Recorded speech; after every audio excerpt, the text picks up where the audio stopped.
Nelson Freitas, Nubian Queen, sexta-feira, 15 de fevereiro, 10 horas 8 minutos. Está com a Terra Nova e agora vai ficar muito bem com os nossos politicamente incorretos a exercer a sua liberdade de expressão. Connosco, Tiago Queiroz e Jorge Afonso. Ouve-se aqui. Deixem-se ficar. Bom dia, rapazes. Bom dia, Maria João. Muito bom dia. E agora, o leme aqui dos estúdios da Terra Nova é todo vosso, à vossa responsabilidade. Eu vou ali tomar um café e ouvir a Terra Nova. Muito obrigado, então. Obrigado. Vamos começar por abordar o tema do Dia Mundial da Rádio, que foi nesta passada quarta-feira, dia 13 de fevereiro. É importante assinalar esta data e antes de tudo, dar os parabéns à Terra Nova, porque este meio de comunicação, a rádio, já tem uma longa história. E embora muitos pensassem que ele já, nos dias atuais, com as novas tecnologias e novos meios de comunicação, já não conseguia ir combater e rivalizar com os outros meios, ela dá sempre pancada, também de certo modo, em muitos outros meios, mantendo-se ainda a ser muito usado pelo público. Este dia, só quero aqui acrescentar uma curiosidade, este dia deve-se ao facto de, em 1946, a United Nations Radio ter emitido pela primeira vez um programa em simultâneo em 6 países, sendo por isso que se festeja esta data. Jorge? Sim. Bom, eu aproveito também para me juntar a tudo aquilo tudo o que o Tiago disse, concordo em absoluto, e reviver esses momentos que assinalaste agora. A rádio é um meio poderosíssimo, desde miúdo que ouço rádio, desde muito boa música, a um bom relato de futebol também, a bons programas de entretenimento, e acima de tudo aquilo que eu tenho que dar os parabéns a todas as rádios, incluindo obviamente aqui a grande Terra Nova, é que há muito tempo que se anunciou a morte da rádio e isso não acontece. Eu que sou crente só posso dizer graças a Deus. Parabéns à rádio e continuo por muitos 8,8 milhões e meio de ouvintes em Portugal. Os portugueses por acaso são bastante assíduos até. Sim, nesse aspecto há que louvar. Parabéns à rádio. Vamos então avançar para os temas que marcaram esta semana. Vamos dar início à polémica mais recente, que é a greve dos enfermeiros, e depois, o que foi anunciado também esta semana, uma possível greve dos professores. Neste aspecto, eu tenho que dar, neste braço de ferro que aconteceu durante os últimos tempos, entre o Governo e a Ordem dos Enfermeiros, quero dar um ponto de razão a cada um. Devo dizer, em primeiro lugar, que discordo em absoluto da duração desta greve de um mês, porque parece-me um período bastante longo, pois vai causar danos no funcionamento do nosso Serviço Nacional de Saúde, a não ser que a aderência seja pouca, como já foi dito em alguns programas durante esta semana, mas pode causar prejuízo a milhares de doentes, mesmo que não aos mais urgentes, porque isso foi garantido pela Ordem dos Enfermeiros. E aqui, muito bem, o Governo a pedir uma requisição civil, pois é fundamental que não falhem os serviços mínimos. Mas ao mesmo tempo acho inacreditável que o Governo tenha dito aos enfermeiros, nas longas reuniões que já tiveram, diga que não seja possível ceder alguns pontos, como por exemplo um que é bastante relevante, que é o de aumentar os salários aos enfermeiros, alguns em 400 euros.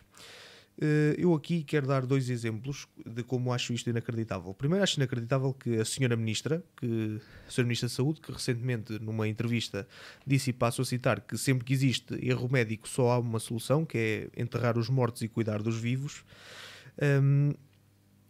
Acho inacreditável que a Sra. Ministra e o Governo achem aceitável, ou pelo menos não dão a entender isto, achem aceitável pagar mal, ou pouco, ou não aumentar os enfermeiros e os médicos, inclusive, que estão em topo da carreira e que têm um horário absolutamente sobrecarregado, e que um jovem assessor do Primeiro-Ministro, seja António Costa, seja Pedro Passos Coelho, seja António Guterres, seja Cavaco Silva, aqui não interessa a cor do senhor Primeiro-Ministro, mas que um jovem assessor do Primeiro-Ministro ganhe, alguns até já bateram nos 4.000 euros.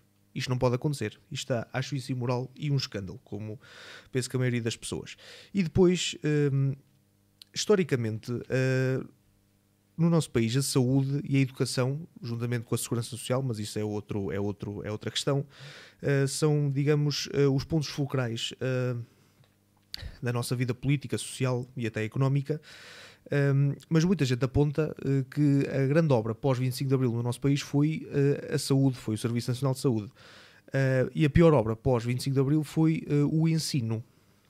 Não que o ensino do tempo da outra senhora fosse melhor, não é isso que está em causa, mas que era suposto estar melhor que o que está agora.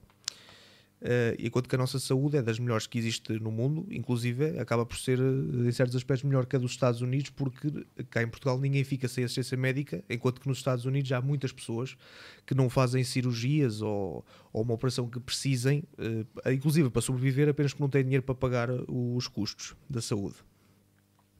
Mas se a saúde funciona melhor no nosso país do que a educação, é suposto então mexer mais na educação, porque isso é que é preciso alterar.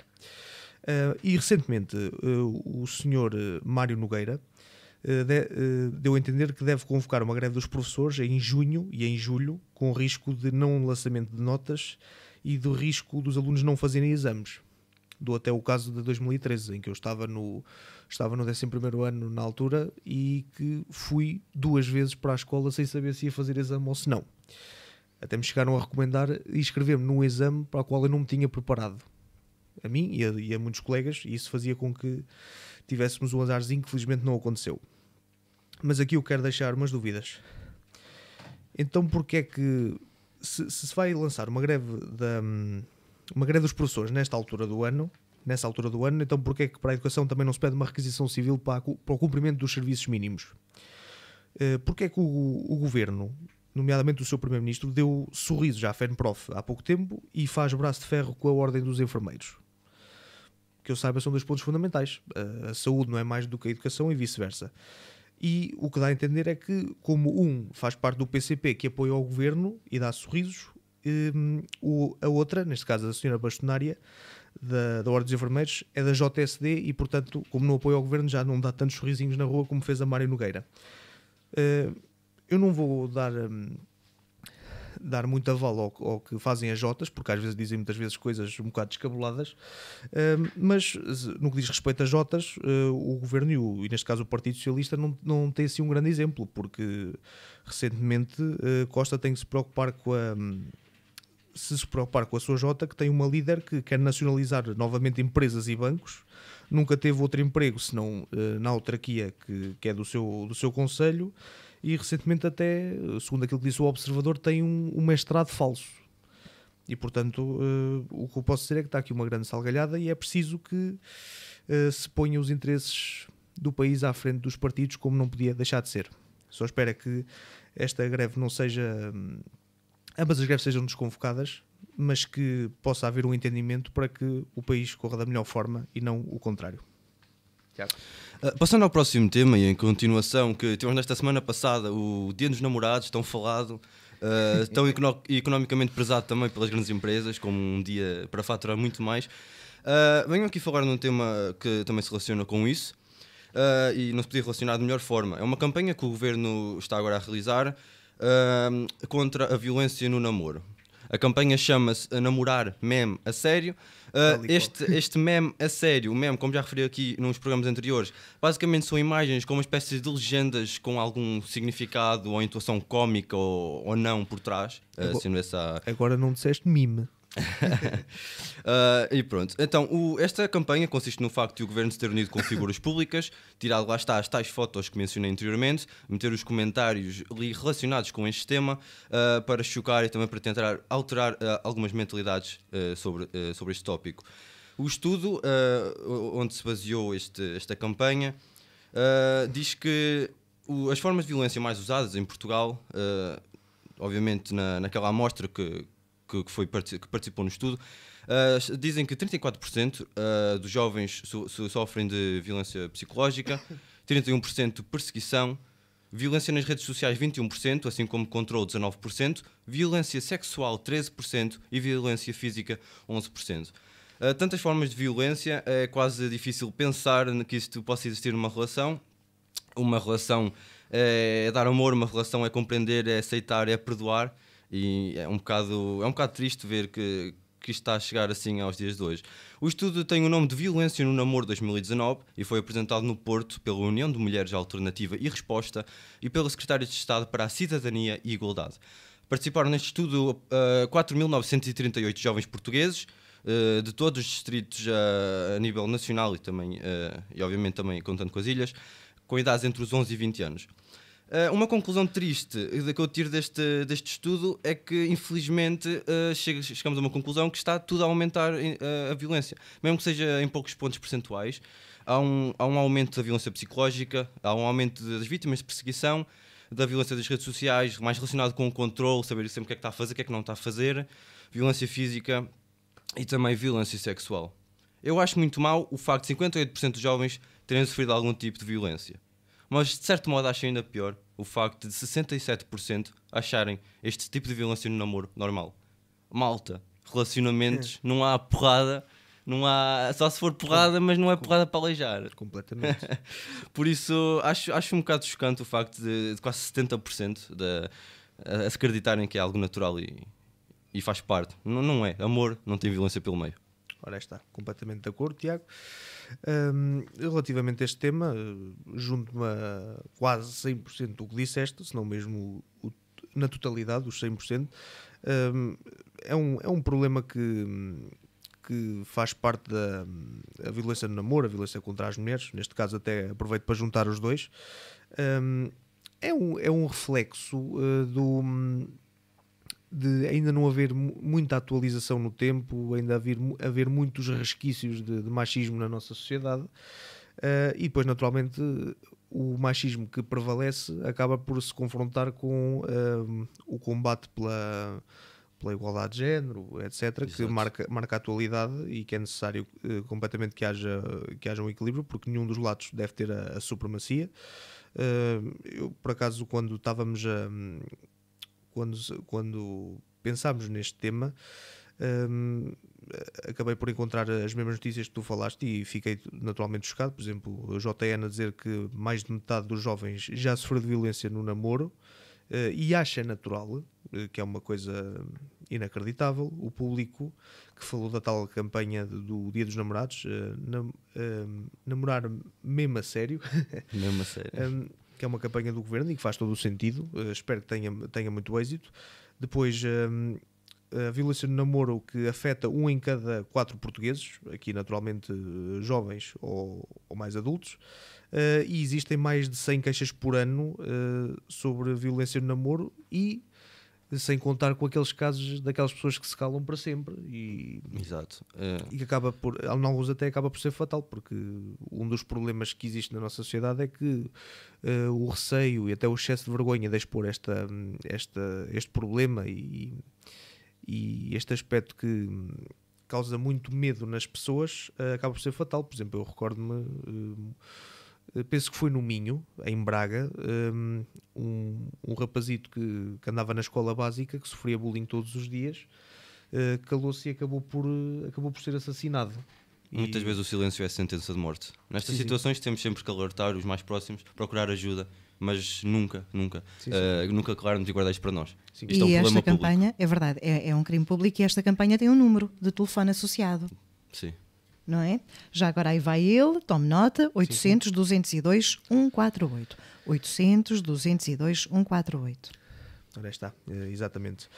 Associado a isto também houve recentemente uma manifestação com mais de 100 mulheres no Porto, com o lema "Não nos matem". Em relação a este aspecto da violência contra as mulheres, que também se associa muito com a violência no namoro, eu por acaso recentemente falava com uma médica que não é a especialidade dela, mas também já acompanhou uns casos assim, a dizer que muitas das mulheres que se auto-intitulam de vítimas também têm muitas culpas no cartório, mas a questão, no aspecto em que enlouquecem os homens, mas a questão é que os homens resolvem responder sempre da maneira errada, porque isto não se combate, como tu dizias, com agressões de forma alguma. E depois também vi uma notícia do DN a falar de um relatório europeu a dizer que há condenações e há combate em relação a estes dois problemas, da violência no namoro e da violência contra as mulheres, mas ainda pega por escasso, porque faltam muitas condenações. E também o Sr. Presidente da República pede urgência no combate ao assunto, e eu revejo-me totalmente neste aspecto. Eu critico muitas vezes o Sr. Presidente, neste caso totalmente de acordo, e aproveito para refazer a frase que fiz a semana passada, que é: as mulheres são para ser amadas e não agredidas, e quando é para serem derrotadas como qualquer ser humano, tem que ser com argumentos e não com agressões, e no caso do namoro é inacreditável. Por isso, este também é um aspecto em que marca a distância de muitos jovens em relação ao mesmo. Sim, sim. Embora não me reveja, simplesmente não tenha sorte que muitos têm, mas neste caso sou daqueles que combate ferozmente estes dois aspectos. Não há violência. Peço que muitos dos casais que tenham eventualmente começado ou que já tenham algum tipo de relacionamento há muito tempo, que quando tiverem alguma ideia, alguma suspeita destes problemas relacionados com violência, comecem logo a agir, comecem logo a tentar resolver, conversar com alguém. Não deixem isto prolongar-se, porque é o pior que fazem prolongar-se. Marcar sempre a diferença pela positiva e dar sempre o exemplo. Exatamente. É a posição que qualquer pessoa bem deve adotar. E no fecho, um minutinho, o que é que ainda nos trazem? Podes falar, Jorge? Muito bem. Não é sobre o que aconteceu, mas sobre aquilo que vai acontecer ainda. Logo à noite, penso que existe um canal que até adiou um programa que tem muitas audiências, chamado Mais Futebol, porque vai dar novamente tempo de antena a um senhor, como é que chama? Bruno de Carvalho. Vai dar uma entrevista sobre o livro que vai lançar, inclusive é uma revelação que eu achei extraordinária. Parece-me falsa, porque não imagino isso acontecer, que Bruno de Carvalho diz que José Maria Ricciardi, que fez parte de um dos maiores bancos que trouxe investimento para Portugal, o Banco Espírito Santo, lhe tentou pedir desculpa de joelhos, que é uma coisa que me custa a imaginar. Eu só sei que vou assistir com toda a atenção, até com um baldezinho de pipocas, não é? Exato. As pessoas queixam-se muito, Bruno Carvalho aqui, Bruno Carvalho lá. Agora tem acalmado um bocadinho mais recentemente, mas a verdade é que o nome dele dá dinheiro, dá audiência. E o que as pessoas querem, o que as empresas querem é audiência e dinheiro. Sim. Por isso, então, enquanto se manterem esses fatores em jogo, ele vai continuar a aparecer. Faz conferências de 1 hora, toca bateria numa festa qualquer, volta e meia, há sempre Bruno de Carvalho. E até no estádio de Alvalade, ontem, depois da derrota do Sporting com o Villarreal, novamente grupos organizados de adeptos a dizer que faz falta ao Bruno de Carvalho e que Varandas tem que sair. Bruno de Carvalho, pelos vistos, veio para ficar. Por isso é que o planeta Terra está como está. Completamente. Olhem, assim uma coisa boa para encerrar esta vossa participação aqui neste Liberdade de Expressão. Sim. Politicamente incorretos. Não nos deixem só com Bruno de Carvalho. Uma coisa boa. Então, uma coisa boa... pronto, continuando o tema do Dia Mundial da Rádio, espero que a rádio continue a ter sucesso. Espero que a rádio continue a estar presente na vida dos portugueses e não só. E acredito plenamente que ela tenha esse poder e influência a nível mundial e focando mais no nacional também, para continuar a ter todos esses atributos. Sim, e como a gente adora tanto a Rádio Terra Nova, só temos pena que mais uma vez nos tenham feito um horário que não seja compatível novamente para vir aqui às sextas-feiras, que é uma coisa que me mata completamente. O radialista sofre. É assim. E só para terminar, uma grande mensagem de esperança aos nossos 2 companheiros do Liberdade de Expressão que estão na prova de fogo hoje para passar o cadeirão do semestre. Um abraço ao Francisco e ao André que passem aqui. Boa sorte. Boa sorte, rapazes. Olhem, e a vocês os dois, Jorge Afonso e Tiago Queiroz, muito obrigada, um beijinho e até para a semana. Muito obrigado. São os nossos politicamente incorretos. É sempre assim às sextas-feiras com estes 4 jovens a exercerem a sua liberdade de expressão. Faz favor de procurar muito mais no blog Politicamente Incorretos.